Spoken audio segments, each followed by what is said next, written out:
Hi everyone, I'm glad you're here because I know that when you're here, that means we're going to talk about family minimalism, and that is literally one of my favorite things to talk about.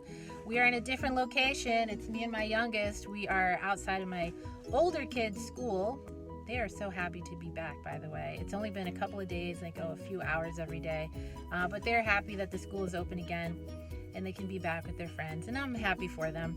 But in the meantime, I did want to talk with you about family minimalism and the fact that sometimes I do feel a little silly talking so much about how I'm overwhelmed by the blessings of too much stuff. You know, a lot of people will never have that problem. They will never have everything they need and even more than what they want.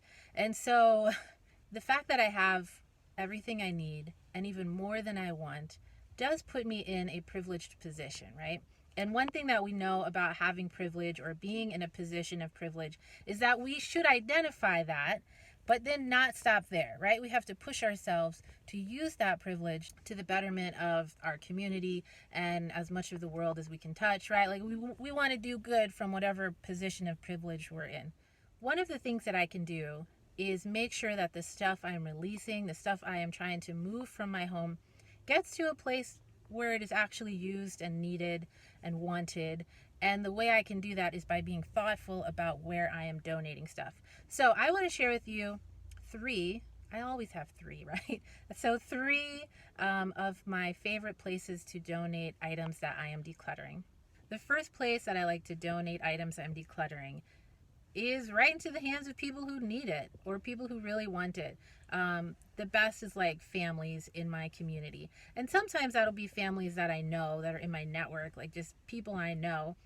But social media, I found, has been so awesome at connecting me with families who I might not know otherwise, but who just really need the stuff that I am letting go of. There's a couple of Facebook groups in my city that have been awesome where I can post like, oh, I have a bunch of size 5 boys clothes. Does anybody need them? And it's amazing how quickly people will respond and say, yes, my child would love that. The second place that I like to donate items to is a women's shelter. And that works well for my setup because I'm often decluttering women's clothes, kids' clothes, or different housewares like kitchen stuff and, you know, that kind of stuff that women in crisis might really need and benefit from. The third place that I like to donate items to that makes me feel like, okay, I'm doing all right. I'm not wasting this opportunity to help, is local nonprofits, local thrift stores that are connected to local nonprofits. Any way to use the privilege of having too much stuff to benefit the people in my community or in my surroundings, like that is just always going to feel good. Of course, right, when we're in the middle of trying to get rid of so much stuff, we're not always, the priority is not always like, how can I do the best for my community? Sometimes it's just, this is really convenient and I need to get this stuff out right away. So I understand it, right?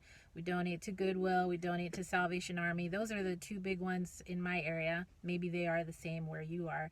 But one thing I try to keep in mind when I think about Goodwill, for example, there's just been so many things written about kind of the mistreatment of a lot of their employees. At the same time that the employees are getting mistreated, the CEO is just making so much money. And if I have the option to not invest in that kind of system, then I'll try to do that. But the thing is with Goodwill and with other like big for-profit thrift stores is that they are super convenient, right? Because they can afford it. I know in my city, Goodwill is right next to the grocery store in this beautiful shopping plaza that I know is expensive to rent, but they can afford to do it. I'm at the grocery store once a week at least. And so it just often works out really easily to buy my groceries and donate items at the same time. So anyway, so I get it, especially when you're overwhelmed with stuff.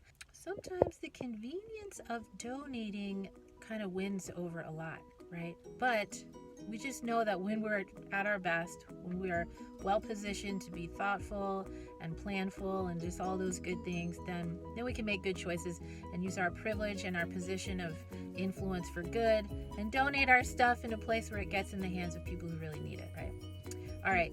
So I would be very curious to know, what's your donation situation, right? Like, I know, speaking of convenient, places will come to your house and like pick up stuff right off the front porch.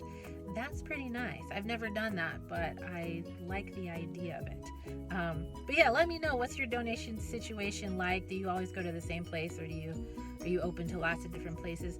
In the meantime, though, let's plan to meet here again soon so we can continue to talk about family minimalism and decluttering and simplifying and all that really cool stuff. All right, take care. Bye.